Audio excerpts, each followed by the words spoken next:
Top quality और consistent performance के लिए सिर्फ सिल्वर पंप नाम याद रखना।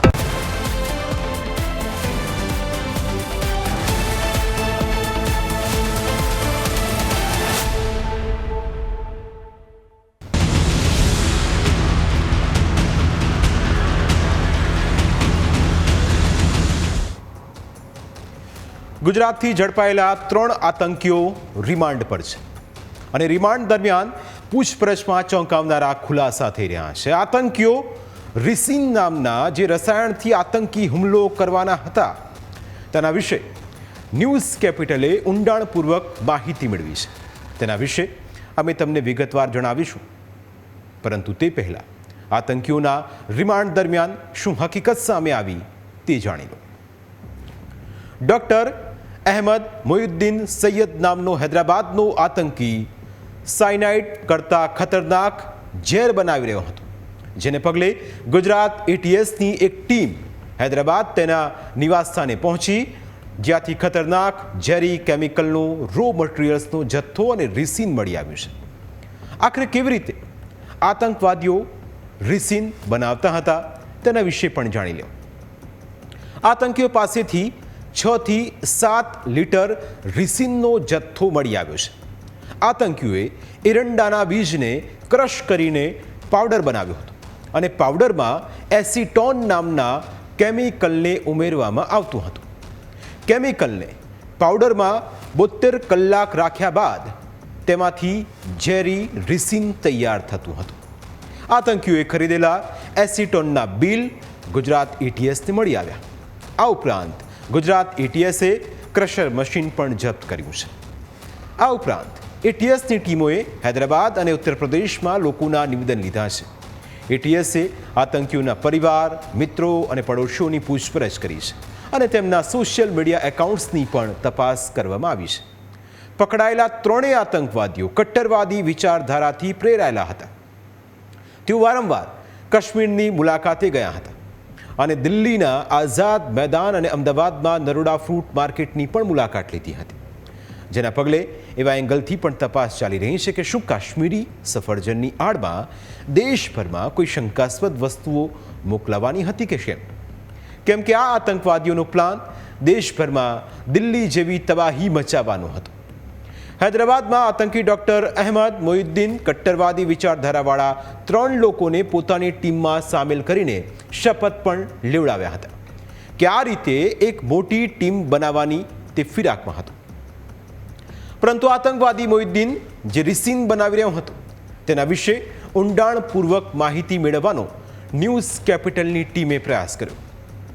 એરંડાના તેલમાંથી બનતું રિસિન કેટલું ખતરનાક હોય છે અને કેવા કેવા સંજોગોમાં તેનો ઉપયોગ થયેલો હોય છે, આ તમામ બાબતોની જાણકારી માટે ન્યૂઝ કેપિટલની ટીમે દાંતીવાડા કૃષિ યુનિવર્સિટીના વૈજ્ઞાનિક સાથે ખાસ વાતચીત કરી, જેમાં તેમણે કહ્યું કે ઝેરી પદાર્થ કરતાં પણ 1 લાખ ગણું વધારે ઘાતક રિસિન નામનું રસાયણ છે, જે એરંડાના પાકમાંથી બને છે.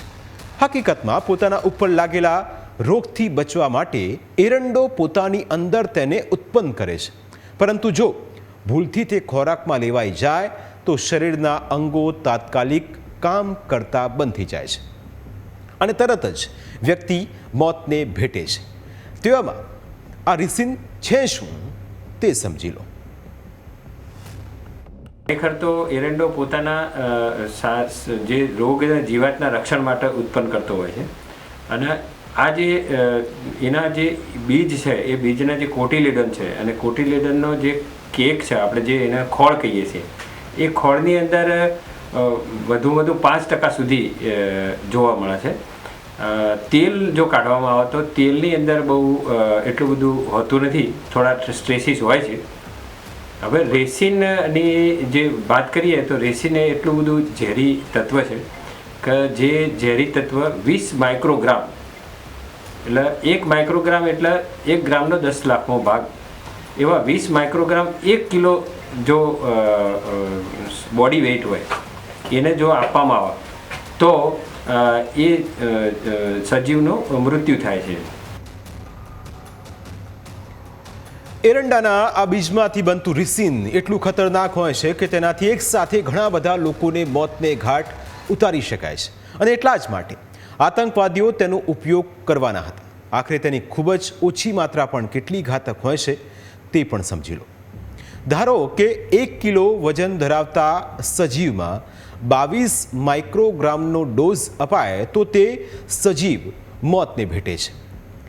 તેવી જ રીતે ફક્ત 1 ગ્રામ રિસિન 350 લોકોને મોતને ઘાટ ઉતારી શકે છે. તેવામાં જો તમે પણ આવા ઝેરી પદાર્થના સંપર્કમાં આવ્યા હોય તો કેવી રીતે તેનાથી બચી શકાય તે પણ સાંભળો. જો આવું ઝેર પકડાનું હોય અથવા તો આપણે એવા ઝેરના સંપર્કમાં આવ્યા અથવા આપણા ગ્લોવ્સ સંપર્કમાં આવ્યા, આપણો કપડો સંપર્કમાં આવ્યો અથવા તો આપણો ખોરાક સંપર્કમાં આવ્યો તો પ્રયોગોથી સાબિત થયેલું છે કે એને તમે ઓટોક્લેવ કરો. ઓટોક્લેવની એક પ્રક્રિયા છે. આપણે જેમ પ્રેશર કુકરમાં ચાવલ બાફીએ છીએ એ રીતની લેબોરેટરીની એક પ્રક્રિયા છે, અને એની અમુક પ્રેશર અને અમુક ટેમ્પરેચરને ફિક્સ હોય છે. 121 ડિગ્રી ટેમ્પરેચર, 15 LBS પ્રેશર, 22 થી 25 કે 30 મિનિટ સુધી એને એ કુકરની અંદર રાખી, લેબોરેટરીનું જે pressure cooker special autoclave cooker આવે છે એનામાં રાખી અને એની પ્રક્રિયા કરવામાં તો એની અંદરથી આ કારણ કે પ્રોટીન છે એટલે હાઈ પ્રેશર અને હાઈ ટેમ્પરેચરે ડિગ્રેડ થઈ જાય છે. જ્યારે એરંડામાંથી તેલ કાઢવામાં આવે ત્યારે પણ તેમાં રિસિન હોય છે, પરંતુ તેને ઊંચા તાપમાનમાં ઉકાળવાથી રિસિન નાશ પામતું હોય છે. પરંતુ આતંકવાદીઓ આ રિસિનનો ઉપયોગ લોકોને મોતને ઘાટ ઉતારવા માટે કરવાના હતા. કૃષિ વૈજ્ઞાનિકના દાવા પ્રમાણે રિસિનનો ઉપયોગ રાસાયણિક હથિયાર બનાવવા માટે કરવામાં આવતો હોય છે. પ્રથમ અને બીજા વિશ્વયુદ્ધમાં તેનો ખૂબ ભયાનક રીતે ઉપયોગ કરવામાં આવ્યો હતો. ઘણીવાર જાસૂસો પણ રેસિનનો ઉપયોગ કરતા હોય છે. તેની ગંધ પણ તમારા શ્વાસની અંદર જાય તો તમે મોતને ભેટી શકો છો. તેની અસરથી બચી શકાતું નથી, કારણ કે રિસિન લેક્ટિન ગ્લાયકોપ્રોટીન છે, જે આપણા શરીરમાં રહેલી પ્રોટીન બનાવવાની સિસ્ટમને બંધ કરે છે, જેનાથી બચી શકાતું નથી. તેની કોઈ જ સારવાર નથી હોતી, અને એટલે જ આતંકવાદીઓના રિસિન બનાવીને પોતાના જેહાદી મંસૂબા પાર પાડવા માગતા હતા. रेसिन जो है, एरंडा जो है, एरंडा जिसे हम कैस्टर बोलते हैं, कैस्टर के जो बीज का कवर होता है, जो सीड कोट जिसे कहते हैं, उस सीड कोट में ये पाया जाता है. और जो इसका तेल होता है उसमें रिसोनोलिक एसिड, जो तेल होता है वो सैचुरेटेड और अनसैचुरेटेड फैटी एसिड्स का होता है. इसकी जो कोट होती है, सीड कोट जो होती है, उसमें रिसिन पाया जाता है. एक्चुअली पौधे इसलिए ये बनाते हैं, वो उनका एक डिफेंस मैकेनिज्म है. जैसे हम अपनी जान बचाने के लिए सुरक्षा करते हैं, जानवर इनके बीज ना खाएं, पौधे ना खाएं, फूल ना खाएं, तो इसके लिए वो ऐसे तत्व बनाते हैं जानवरों से बचने के लिए. ઘણા લોકોએ એરંડાના છોડ નહીં જોયા હોય, એરંડાનું ખેતર નહીં જોયું હોય, અને એટલે જ ન્યૂઝ કેપિટલની ટીમ દર્શકોને જાણકારી આપવા માટે એરંડાના ખેતરમાં પહોંચી અને ખેડૂત સાથે વાતચીત કરી. એટીએસ દ્વારા જે ગુજરાતમાંથી આતંકવાદીઓ ઝડપવામાં આવ્યા છે ને તેમના જોડેથી અનેક પ્રકારના જે ઘાતક હથિયારો છે તે પકડવામાં આવ્યા છે. એટલે કહી શકાય કે એમના જોડેથી જે એરંડામાંથી જે બનાવતું કેમિકલ છે તે કેમિકલ પણ ઝડપવામાં આવ્યું છે. એટલે કે એરંડા જે વસ્તુ છે એટલી ઘાતક વસ્તુ કહી શકાય કે એક બાજુ જોવા જઈએ તો એરંડા જે વસ્તુ છે એ ફાયદાકારક પણ છે અને જોવા જઈએ તો ઘાતક પણ છે. એટલે કહી શકીએ કે આપણે જે રીતે હું દ્રશ્ય બતાવીશ કે આ એરંડાની ખેતી છે ને એરંડાનું ઝાડ છે. એટલે કે આ જે એરંડા છે, એરંડાનું જે આ બીજ છે, આ બીજ એમાંથી જે આ બીજ નીકળે છે, આ બીજ એટલું ઘાતક પણ કહી શકાય છે. એટલે કે જે ખેડૂતો આ બીજની જે ખેતી કરતા હોય છે, એરંડાની જે ખેતી કરતા હોય છે, આ બીજમાંથી જે અનેક પ્રકારના જે ઓઇલ છે, કેમિકલ છે તે બનાવવામાં આવતા હોય છે. પરંતુ જે રીતે ઉત્તર ગુજરાતનું એટલે કે જીવાદોરી જે એરંડાની ખેતી કહેવાય છે, પરંતુ જે ખેડૂતો છે તે આ એરંડામાંથી જે ખાણ હોય છે તે ખાણ તેમના જે ઢોર હોય છે, ઢોરોને પશુઓને નથી આપતા.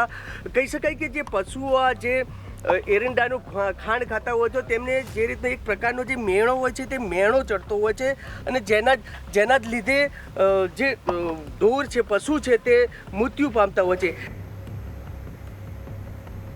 ટૂંકમાં એરંડામાંથી બનતું રિસિન એટલું ઝેરી હોય છે કે તેની થોડી માત્રા પણ જો ખાદ્ય પદાર્થોમાં ભેળવી દેવામાં આવે તો તેનાથી એકસાથે સંખ્યાબંધ લોકોના મોત થઈ શકે તેમ છે. આવો જ ખતરનાક પ્લાન આતંકવાદીઓનો હતો. છેલ્લા ઘણા સમયથી તેઓ આ પ્લાન ઉપર કામ કરી રહ્યા હતા, પરંતુ ગુજરાતમાં આતંકીઓની એન્ટ્રી થતાં જ એટીએસે તેમનો ખેલ ખતમ કરી નાખ્યો. કારણ કે આતંકીઓનો ઈરાદો એ હતો કે આ જે રિસિન છે એને જો પાણીમાં ભેળવી દેવામાં આવે અથવા તો એવા કોઈ દ્રવ્યની અંદર ભેળવી દેવામાં આવે અને જો એ માણસો સુધી પહોંચે તો કદાચ કેટલીય લાશો પડી શકે તેમ છે. એટલે આ રિસિનનો જે પ્લાન હતો આતંકીઓનો એ ફેલ થયો છે.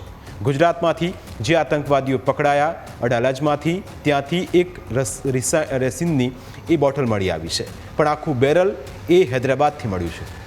એટલે હવે આ કેસમાં ગુજરાત એટીએસ તપાસ કરી રહી છે કે આખરે રિસિન બનાવાયું છે કેટલી માત્રામાં. પ્રાઇમ 9માં સમય થયો છે બ્રેકનું. બ્રેક બાદ અન્ય મુદ્દા વિશે વાત.